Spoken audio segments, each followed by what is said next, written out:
Muito bom. E a gente está compartilhando sobre plenitude, e esse é o tema desse ano, e a gente está falando sobre plenitude à luz do que está lá em Efésios, no capítulo 1.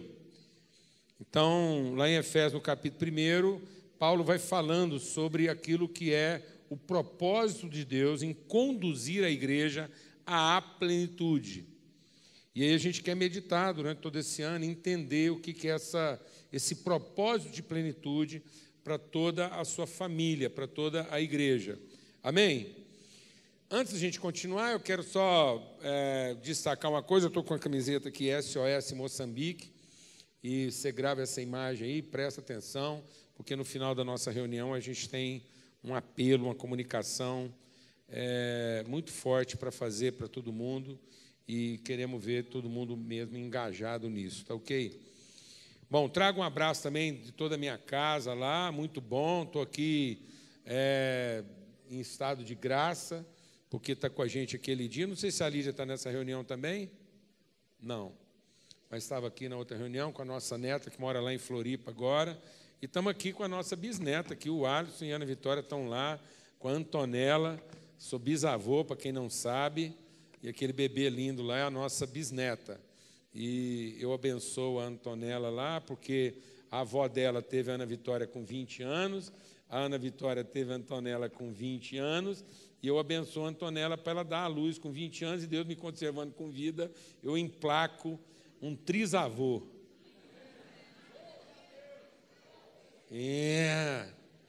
Glória a Deus, amém? Recebe aí, menina. Em nome de Jesus, muito bom. E eu até recomendo você a ler todo o capítulo 1 de Efésios, e ler mais de uma vez, meditar, depois vai para casa, medita bastante sobre isso, leia repetidamente com calma e peça mesmo que Deus traga clareza ao seu coração. E melhor ainda se você pudesse ler toda a carta de Paulo aos Efésios, seria ainda melhor, tá bom? Eu quero ler com vocês aqui apenas uma parte do 1º capítulo, mas eu queria chamar a atenção para aquilo que Paulo está trazendo nesse 1º capítulo aos Efésios. É uma carta essencial para a vida da igreja, para a gente conhecer e entender a igreja dentro da sua perspectiva de identidade, natureza e propósito.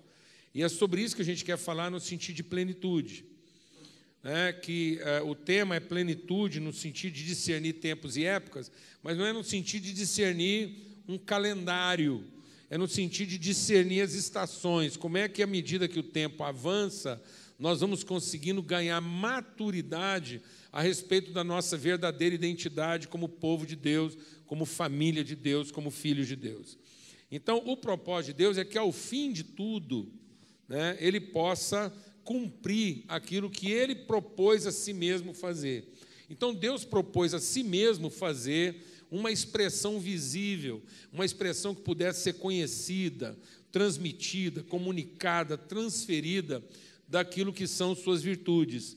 Então Deus disse: façamos a imagem de quem nós somos, uma imagem conforme a nossa semelhança. Então Deus está querendo, ao criar todas as coisas, e especialmente o homem, Deus está querendo se dar a conhecer, compartilhar conhecimento.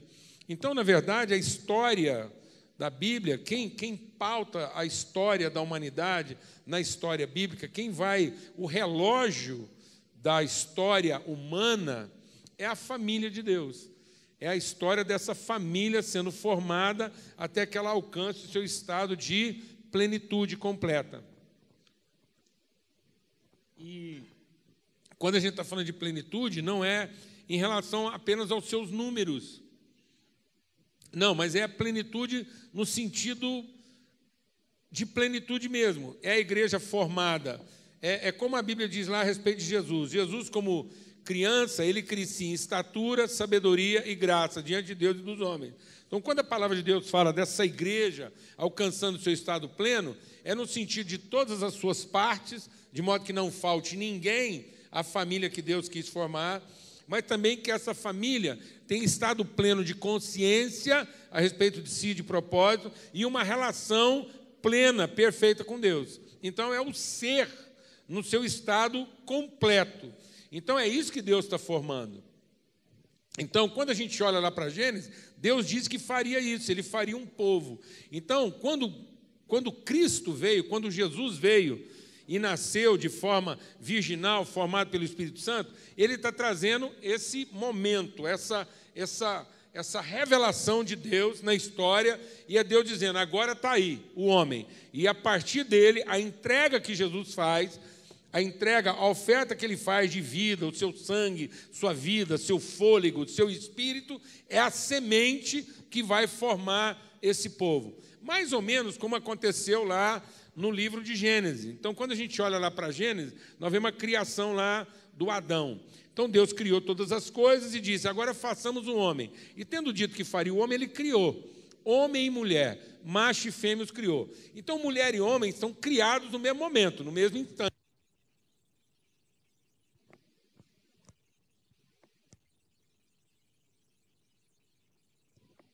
Som, aí. Pronto. Eles não foram criados separados, eles foram criados juntos, no mesmo momento. Então, Deus criou. Aquilo que ele disse que faria, ele criou. Mas na hora de formar, ele formou na forma de um processo.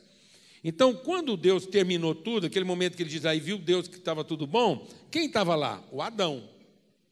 E estava tudo pronto, acabou. Deus acabou aquilo que ele tinha que fazer, ele acabou.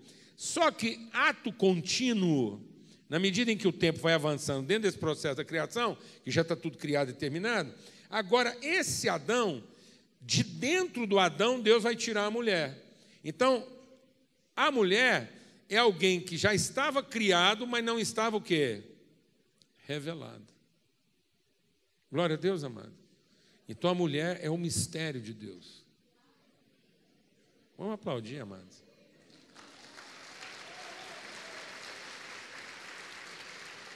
É a forma como Deus se revela de maneira misteriosa. Então, Deus está mostrando como é que alguém pode dar expressão a outra pessoa naquilo que ele entrega, naquilo que ele oferta.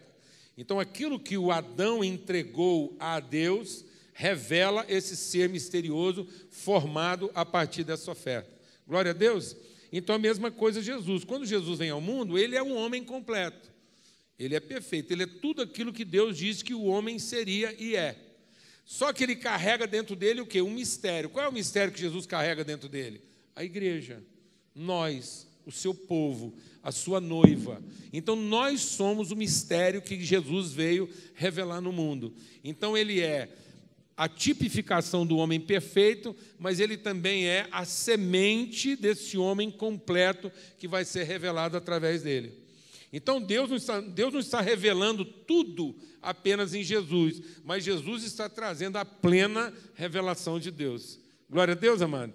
E essa plena revelação se dá no momento em que ele entrega a vida em favor dos seus irmãos. Então, esse processo de revelação é continuado. Então, cada vez que um irmão oferece a vida a outro irmão, isso está revelando o mistério de Deus, porque é aí que Deus pode ser conhecido de maneira plena. Então, isso tem que crescer no nosso entendimento. Então, a igreja como pessoa, a igreja não é uma instituição, a igreja não é uma organização, a igreja não é um rito religioso, a igreja não é um endereço de culto.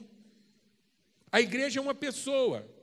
E Deus quer que essa igreja como pessoa evolua, para que ela entenda o seu papel e o seu lugar nas várias circunstâncias da vida.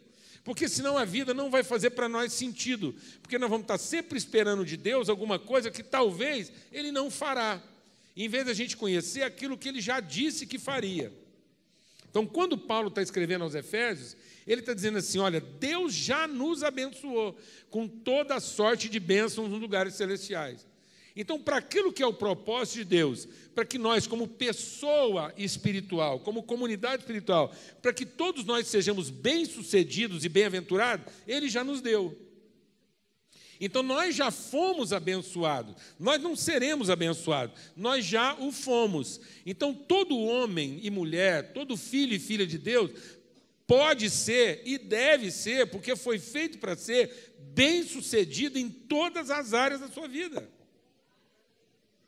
E não viver nenhum tipo de frustração. Então, nós podemos viver tristeza, nós podemos viver danos, Mas nós não precisamos viver o quê? Prejuízo, frustração. Por quê? Porque nós temos consciência de propósito, a gente cumpre um propósito. Glória a Deus, amado.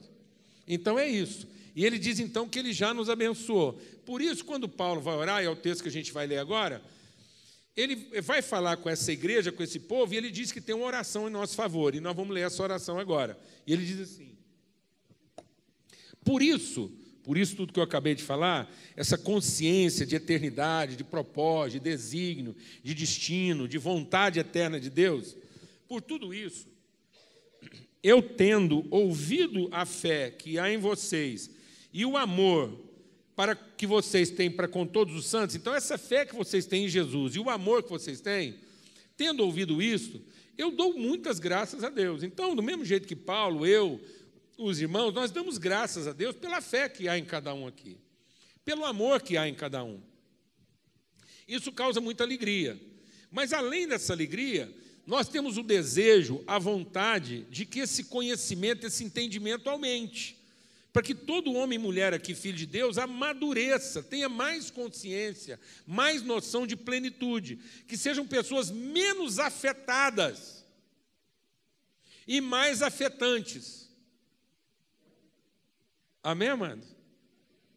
Que na vida você seja menos afetado e mais afetante. Que você possa realmente ser um agente, um protagonista de virtude, em vez de ser alguém toda hora vitimizado pelos problemas. Um dos grandes problemas da humanidade hoje é a vitimização. Porque muitas pessoas enfrentam os problemas e, em vez de entender o papel dela naquele problema, ela se vitimiza porque aquele problema frustra suas expectativas de vida. E alguém só é frustrado na sua expectativa de vida se ele não tem plena consciência do seu propósito. Amém, amados? Glória a Deus. Então ele diz: olha, eu tenho alegria e dou graças e faço menção de vocês na minha oração. E aí, quando ele fala de fazer menção de nós nas suas orações, ele diz: então o que eu peço? O que eu falo com Deus? O que eu converso com Deus a respeito de vocês? Eu converso para que o Deus de nosso Senhor Jesus Cristo, o Pai da glória, vos conceda espírito de sabedoria e revelação no pleno conhecimento dele. Então, Paulo quer que nós tenhamos espírito de sabedoria e revelação, que o nosso entendimento seja iluminado. Eu oro para que os olhos do vosso entendimento sejam iluminados, para que vocês possam saber. Saber é conhecer, é ter convicção, é ter certeza, é não duvidar. Que vocês possam ter certeza, convicção, conhecimento, iluminação, revelação, a respeito de qual é a esperança da vossa vocação. Porque se eu entender qual é a minha vocação, qual é o propósito de Deus na minha vida, eu nunca vou perder a esperança. Eu posso ter angústia, mas eu nunca vou sofrer ansiedade. Amém? E ele diz assim: e também que vocês possam conhecer a riqueza da sua glória, a riqueza da sua glória na herança dos santos. Então, qual é a herança de Cristo? O que Cristo herdou para a sua família? Já viu aqueles filmes? Tem muito filme, né, que a gente vê no cinema lá. Hollywood já fez muito filme desse jeito. Um cara que é mendigo, pobre, sofre. Ou uma mulher que fica lá sofrendo e tal. Como é que chama aquela lá da abóbora, que vira carruagem lá? A Cinderela. Cinderela sofrendo e tal, aquela amargaça toda lá. Por quê? Ela vive aquela miséria porque ela não sabe, ela não tem acesso à sua herança. Quanta gente sofrendo lá e tal, porque ele não sabe do que ele é herdeiro. Então, muita gente sofre hoje. Deixa o Espírito de Deus ministrar no seu coração. Só tem duas coisas que pode fazer uma pessoa viver uma vida mal sucedida. Só tem duas coisas que pode fazer você viver uma vida fracassada. Uma delas é a ignorância. Se você é ignorante.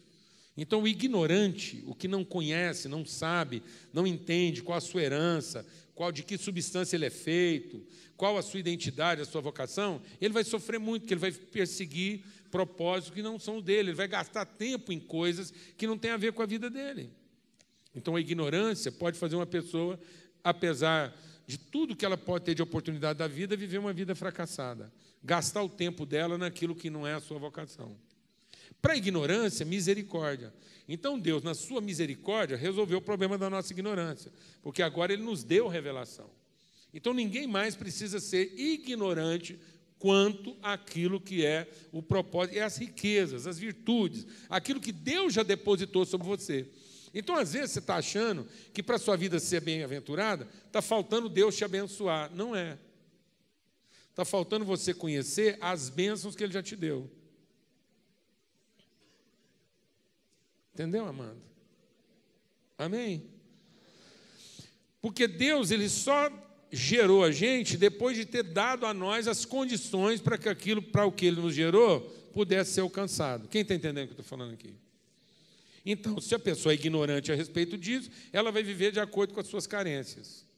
Outra coisa que pode fazer uma pessoa viver uma vida fracassada é rebeldia. Então, ele já não é mais ignorante. Mas, tendo conhecimento, ele não se submete, ele se rebela. Então, se para a ignorância é misericórdia, para a rebeldia é maldição. E não é porque Deus amaldiçoa. Tem muita gente que acha aí que Deus amaldiçoa. Deus nunca amaldiçoou ninguém, não. E nem vai amaldiçoar. Deus não é amaldiçoador. Deus é abençoador, Deus é bom sempre. Deus é bom sempre. E Ele é abençoador sempre. Ele não mudou de natureza. O que o homem faz de errado não gera em Deus um sentimento ruim. Agora, quando eu me rebelo contra aquilo que é a minha natureza, aquilo para que eu fui desenhado, então eu vou amaldiçoar a mim mesmo. Então a maldição vem da desobediência. Não porque Deus está punindo, porque eu mesmo estou me punindo. Por exemplo, eu já contei isso aqui várias vezes, vou contar de novo. Às vezes eu sou engenheiro. E além de ser engenheiro, eu tenho toque, eu tenho um pouquinho de toque. Eu não gosto de ver as coisas assim muito fora do lugar. E quantas vezes, rapaz, eu já fui comer na casa de irmãos aqui, e eles servem lá, vão servir o almoço, o jantar, e põem umas facas amaldiçoadas na mesa. Você sabe o que é uma faca amaldiçoada, não? É uma faca que o dono da casa fez ela acreditar que ela era chave de fenda. Então, volta e meia eu pego umas facas amaldiçoadas, porque elas estão tudo com a ponta torcida assim. Porque alguém jura que aquilo é uma chave de fenda. Então, eu olho para aquilo e falo assim, onde será que está o parafuso mal apertado dessa casa? Porque não tem condição de você ter um parafuso bem apertado se você usou uma faca para parafusar. Então eu olho para cada pessoa e falo, deve ter alguma coisa bamba nessa casa. Então eu tenho uma faca amaldiçoada e alguma prateleira que a qualquer momento vai dar um colapso. Alguém está entendendo o que eu estou falando? Não. Então aquela casa está cheia de maldição, não precisa nem procurar muito, não. É uma porta que está lá pedindo para ser salva, não é? Não é? É uma dobradiça que toda hora está bamba. Então tem gente que toda hora a vida dele está bamba. Por que a vida dele está bamba? Ah, porque Deus não ouve a minha oração. Que conversa? É porque você está apertando o parafuso com faca. Isso é o que, amados? Rebeldia. Você acha que Deus amaldiçoou aquela fechadura? Aquela dobradiça? Deus amaldiçoou a faca? Não, amado. Foi um rebelde que amaldiçoou aquilo. Porque nem ignorante ele não é, não. Ele é rebelde mesmo. E o duro é que tem uns rebeldes que são rebeldes várias vezes, porque eu já fui na casa de uns amaldiçoados aí, que é mais de uma faca que está com a ponta torta. Porque ele vai lá e entorta a ponta, que ele não parafusa. Aí, em vez dele procurar uma chave de fenda, ele pega outra faca. É uma desgraça. Eu estou falando é sério. Você está achando que eu estou brincando? Eu estou falando sério, porque isso é um retrato da vida da gente. Isso é um retrato da vida da gente. Amém, irmãos? O cara devia ter gastado um tempo, ir lá, comprar uma chave de fenda e resolvido isso. Amém? Amém. Então, Paulo está orando sobre isso. Ele diz, então, que é para que a gente tenha pleno conhecimento. Então, a falta do conhecimento ou a rebeldia contra o conhecimento é que está fazendo as pessoas viverem uma vida frustrada. Mas agora nós não podemos mais nos justificar na ignorância, porque Deus trouxe o quê? Revelação. Agora, todo mundo pode ter a revelação, o conhecimento. E essa é a oração de Paulo. Então, agora, se alguém quiser sofrer, por quê? Rebeldia. Porque Deus revelou a sua misericórdia, dando a nós conhecimento e revelação através de Cristo Jesus, mostrando como é que é ser um filho de Deus. E ele diz assim: e eu oro para que sejam iluminados os olhos do vosso coração. Bem, eu já falei isso aqui. E qual a suprema grandeza do seu poder para nós os que cremos, e segundo a eficácia da força do seu poder. Então nós entendemos o quanto de poder Deus disponibilizou, o quanto de favor, o quanto de eficácia. Ou seja, sabe o que é eficácia? Quer dizer que não vai dar errado. Então a vida de um homem e de uma mulher que estão totalmente dependentes da orientação de Deus e se submete à sua orientação, não tem jeito de dar errado. Para alguém dar errado numa orientação de Deus, não é porque Deus dá errado, aí está tudo lascado, o diabo é que está certo. Por isso que quando estava tudo transtornado na vida do Jó, Deus falou assim: calma, Jó, eu estou no controle. Você está achando que eu perdi o controle? Então vou te falar uma coisa, Jó. Apesar de toda essa aparente confusão aí, esse transtorno todo, nenhum dos meus planos pode ser frustrado. Então o que faltava em Jó? Conhecimento. E por que Deus permitiu toda aquela tragédia na vida de Jó? Para produzir o quê? Conhecimento. Porque Jó falou: antes eu te conhecia de ouvir falar, mas agora os meus olhos te veem. Glória a Deus, amado. Então, muitas situações difíceis na nossa vida, Deus permite para que gerar em nós o quê? Conhecimento. Então, vamos lá. E ele diz assim: essa eficácia que ele exerceu em Cristo, ressuscitando dentre os mortos, fazendo sentar à sua direita nos lugares celestiais, acima de todo principado, potestade, poder, domínio. Então, tudo que se nomeia em poder, autoridade, domínio, Cristo está acima disso tudo, porque Ele o colocou acima de tudo, em qualquer nome que se nomeie agora ou no futuro, e colocou todas as coisas debaixo dos seus pés. E para que Ele possa ser o cabeça de todas as coisas, Ele entregou tudo isso a quem? O que tem na sua Bíblia? A igreja. Então, tudo que Cristo veio revelar, como plenitude de Deus, como homem pleno, Ele entregou isso para quem? Para a igreja. Então, aquela entrega de Jesus é a vontade de Deus misteriosa sendo revelada. Então, quando Cristo oferece o sangue, o Espírito, a vida, quando Ele diz assim: está consumado, e Ele expirou, quando Ele diz: receba o meu Espírito, e soprou, então Ele estava revelando o mistério. Então, quem é o mistério de Deus? Somos nós. Nós somos o mistério de Deus. Nós somos a expressão virtuosa de Deus no mundo. Nós somos aqueles através de quem Deus quer comunicar o quê? Virtude. E nós já fomos habilitados por Deus para isso. Então nós não temos que temer a situação difícil, porque nós somos a virtude na situação difícil. Amém, irmãos? Glória a Deus. E aí ele diz assim: Ele deu à igreja, a qual é o seu corpo. E esse corpo é o quê? A plenitude. Então a igreja é a plenitude. Ela é a forma plena. Ela é a forma completa pela qual Deus quer se revelar. Essa igreja é a plenitude daquele que enche tudo em todas as coisas. Então nós somos esse povo.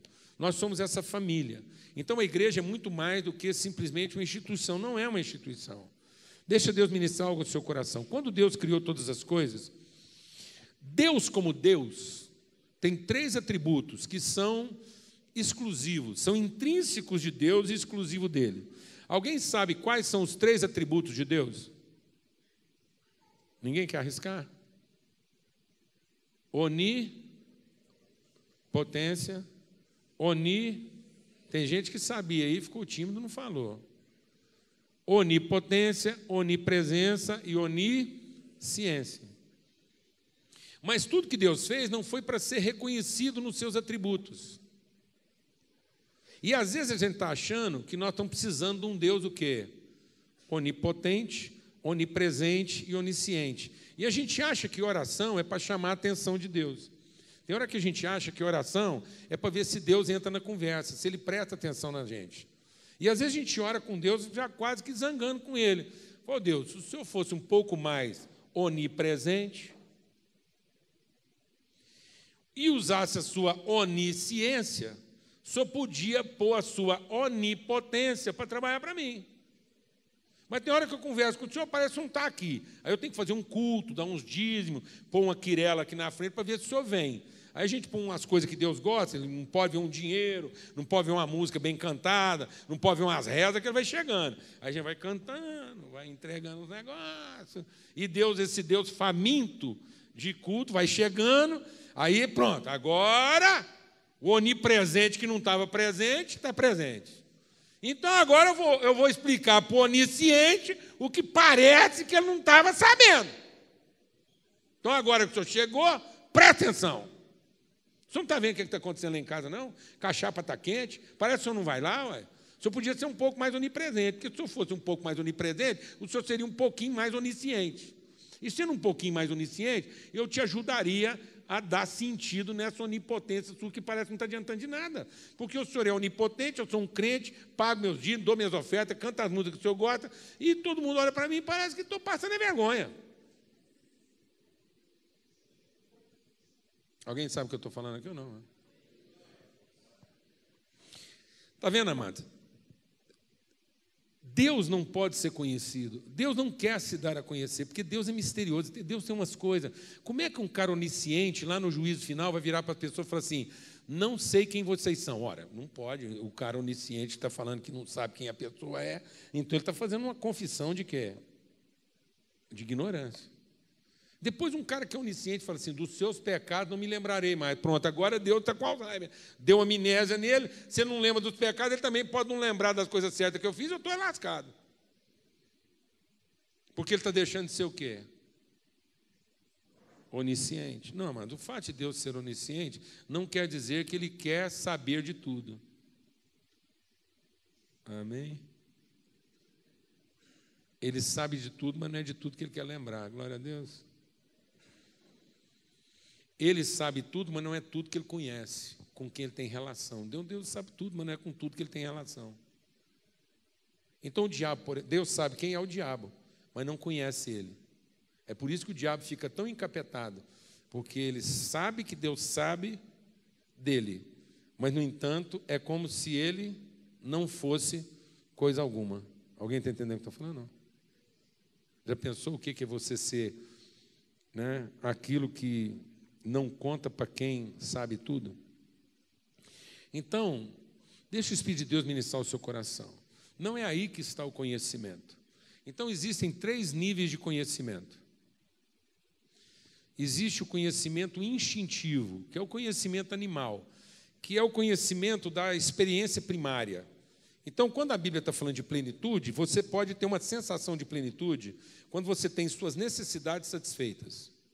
Então, você está com fome, come uma coisa que você gosta, aquilo te faz bem, estou satisfeito. É uma sensação de plenitude. Mas isso é só uma necessidade satisfeita. E as necessidades são relativas. As necessidades não são absolutas. Então, você tem uma sensação temporária, mas que não vai te dar senso de plenitude. Quem está entendendo o que eu estou falando? Então, trabalhar para ter as necessidades satisfeitas não vai tornar você uma pessoa realizada. Vai te dar um instante de satisfação. Porque necessidade é relativo. Por exemplo, se você pegar uma galinha com fome e um cachorro com fome, e você der a salsicha para a galinha e o milho para o cachorro, eles vão ficar olhando para você e falar assim, você não pode ser Deus, porque se você fosse Deus onisciente, você jamais daria milho para cachorro e salsicha para galinha. Mas talvez eu esteja dando o milho para o cachorro para ele oferecer para a galinha. E isso acrescentaria virtude. Quem está entendendo o que eu estou falando? Mas não, como ele é cachorro, ele vai ficar só desapontado porque alguém deu para ele milho, quando na verdade ele gosta de quê? Quem está entendendo o que eu estou falando aqui? Às vezes você recebeu uma coisa de Deus, você está desapontado, porque você fala, mas não é isso que eu queria. Mas Deus às vezes está te dando isso para você poder oferecer para alguém e com isso você conhecer virtude.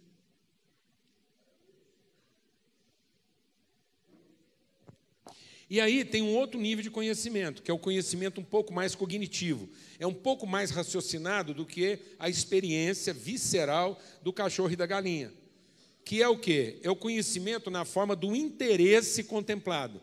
Então, eu posso ter uma necessidade satisfeita ou interesse contemplado. Então, eu posso viver a vida na base do que é necessário ou do que é importante. Mas quem vive pelo necessário e pelo que é importante não ama. Porque quem está fazendo as coisas apenas porque elas são necessárias ou porque são importantes, estão fazendo por interesse. E quem faz por interesse não fez por amor. Então, se você anda trabalhando para a sua família só porque isso é necessário, ou porque isso é importante, você vai fazer das tripas coração e há um risco de, no final da sua vida, você se sentir o quê? Incompleto.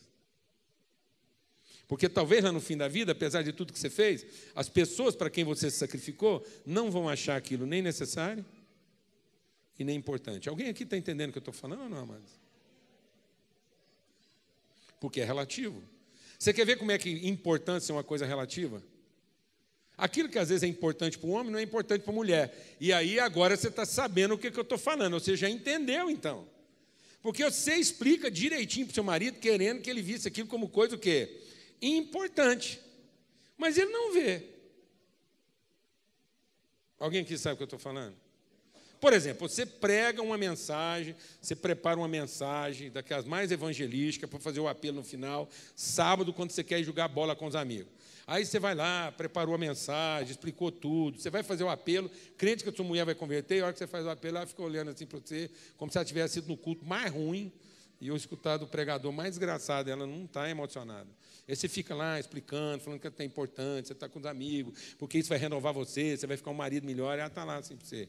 Porque assim, para você é importante, mas importante mesmo para ela, é, em vez de você jogar bola com os amigos, você desencapetar aquela torneira que está lá pingando tem 3 anos. Porque uma torneira pingando tem 3 anos, só endemoniada, porque isso não é uma torneira estragada, isso é uma torneira endemoniada.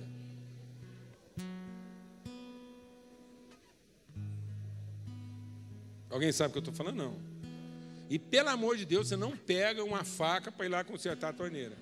Porque senão você vai aumentar o encapetamento dela. Aí ela vai ficar assim, ela vai ficar com a legião.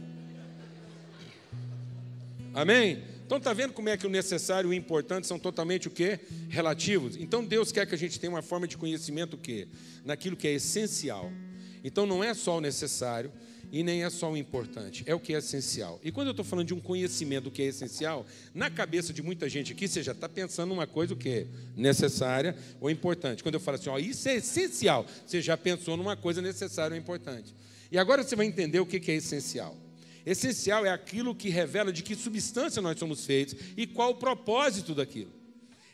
O conhecimento do que é essencial é conhecer o que eu carrego de virtude e qual é o propósito daquilo. E quando é que aquilo vai ser usado da sua melhor forma.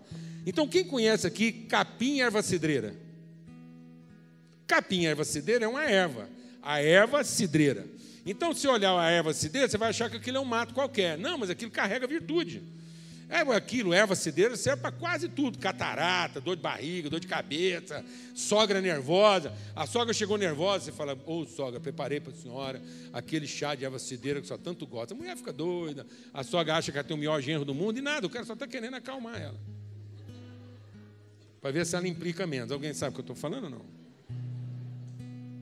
Então, aquilo tem virtude. Agora, do lado da erva cidreira tem uma erva daninha. O que é uma erva daninha? É um capim qualquer, que não serve para nada. Não serve nem para gado comer. Aquilo ocupa um espaço, aquilo só causa cardos e abrolhos. Aquilo só ocupa espaço e consome. Agora, se você olhar para uma erva cidreira e para um capim, para uma erva daninha, ambos têm a mesma necessidade. Ambos precisam do mesmo nutriente. Então, se você for falar de necessidade, ambos têm a mesma necessidade. E o que é importante para um é importante para outro. Sol, chuva é importante tanto para a erva daninha quanto para a erva cidreira. E por que você não aduba uma erva daninha? Se ela tem necessidades e se há coisas importantes para ela. Porque ela não carrega virtude. Então, Deus não fez a gente para ser um povo poderoso. E nem fez a gente para que as nossas necessidades sejam satisfeitas e os nossos interesses contemplados. Deus nos fez para que a gente seja o povo virtuoso da terra. E agora você entende por que às vezes a vida te cerca de problemas. Porque você é a pessoa virtuosa para encarar esse problema. Deus te encheu de virtude. Agora você sabe por que a igreja vai ao velório. Por que a igreja vai à UTI? O que Deus quer fazer quando ele leva um filho dele para uma UTI? Será que ele não é onisciente? Será que ele não é onipotente? Será que ele não é onipresente? O que o filho dele foi fazer dentro do hospital? Foi encher o hospital de virtude. Então, amados, a gente não vem à igreja. A igreja vai ao culto. Então a igreja veio ao culto. Culto é a raiz da palavra cultura. Então a igreja vai ao culto para saber qual é a sua cultura. A gente vai ao culto para conhecer a palavra de Deus e ter certeza de quais as virtudes que nós carregamos. A igreja que foi ao culto vai ao restaurante, vai ao casamento, vai ao trabalho, vai à escola. Então nós queremos mandar esse menino aqui, que é a igreja, filho de Deus, à escola. Não para que a escola dê para ele o que ele não tem, mas para que ele encha a escola de virtude. Então agora que você veio ao culto como igreja, você vai para casa encher sua casa de virtude. Glória a Deus, amado. Então a gente não veio aqui para Deus nos dar a família que a gente merece. A gente veio aqui para saber como é que nós podemos encher a nossa família de virtude. Glória a Deus. Então nós não viemos aqui para negociar com Deus. Nós não viemos aqui para pedir para Deus um emprego mais fácil que paga melhor. É por isso que tem muito crente ansioso. O cara confessa Jesus, louva, dá dízimo, faz de tudo e é ansioso. Por que ele é ansioso? Porque na cabeça dele, Deus aceitou um pouco de dinheiro, um pouco de reza e um pouco de música para dar para ele o emprego que ele merecia, ganhando o que ele queria. E agora ele está lascado, porque vai que aparece um crente melhor que ele, que dá mais dinheiro, canta melhor e reza mais, toma o emprego dele. Aí é uma desgraça. Então, mas quem lida com Deus assim, que não aguenta ver dinheiro, uma música e uma reza, ele vive ansioso, porque ele acredita em Deus, mas não confia nele.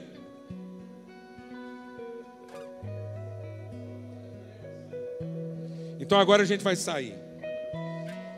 E os jovens do Connect vão na hamburgueria. Fazer o quê? Se empanturrar de hambúrguer? Não, encher a hamburgueria de virtude. E aí a igreja virtuosa vai para o casamento. E às vezes seu casamento é difícil. E você está casado com uma pessoa que não tem virtude ainda. Mas você vai encher ele de virtude. E talvez ele fique nervoso e não quer continuar casado com você. Paciência. Porque às vezes tem gente que não aguenta viver com uma pessoa virtuosa, porque queria um trem mais bagunçado, mais desarrumado, mais vagabundo. Aí ele não aguenta virtude. Aí ele quer esconder, ele quer sumir, ele não quer ver luz. Você não pode fazer nada. A Bíblia diz que você não pode fazer nada. Mas o virtuoso não desiste. Então o virtuoso pode ser abandonado, mas ele não abandona. Glória a Deus, amado. Porque o amor suporta, crê, tudo espera. Amém? Então Deus vai te levar para lugares difíceis. Para encher esse lugar de quê? Virtude. Amém? Nós não viemos aqui negociar com Deus. Nós viemos aqui aprender. Então agora você vai fazer uma oração. A igreja vai ao shopping. E aí a igreja vai ao shopping. E como ela é cheia de virtude, ela dá conta de lidar com a liquidação 50% tudo. Posso ouvir um amém, irmãos? Aleluia. Amém? Então nós não viemos aqui buscando o que Deus pode nos dar. Nós viemos aqui para conhecer o que Ele já nos deu. Há muitos relacionamentos sofridos, eu já estou concluindo. Muitos relacionamentos muito desgraçados. Por quê? Porque foram pessoas carentes que se casaram com pessoas carentes. Porque um abismo chama outro abismo. Então, toda vez que eu vou para um relacionamento e levo para o relacionamento a minha carência, eu vou encontrar do lado de lá uma pessoa também o quê? Carente, vou negociar com ele. Então, muitas vezes, algumas relações foram feitas em cima da carência. E a relação só foi feita porque um estava tentando dar o tombo no outro e estava querendo comprar mais barato. Porque só gente muito carente faz negócio muito ruim. Porque mente, engana, promete o que não vai entregar. Depois vem com aquela conversa, pastor, estou casado com esse homem tem 10 anos, é agora que eu estou conhecendo ele. Agora que você está conhecendo, porque tem 10 anos que você ignorou conhecer, porque você podia ter conhecido lá, quando você fechou o negócio, mas estava muito barato. Você estava afim de fazer qualquer negócio, levar para casa, resolver a sua carência.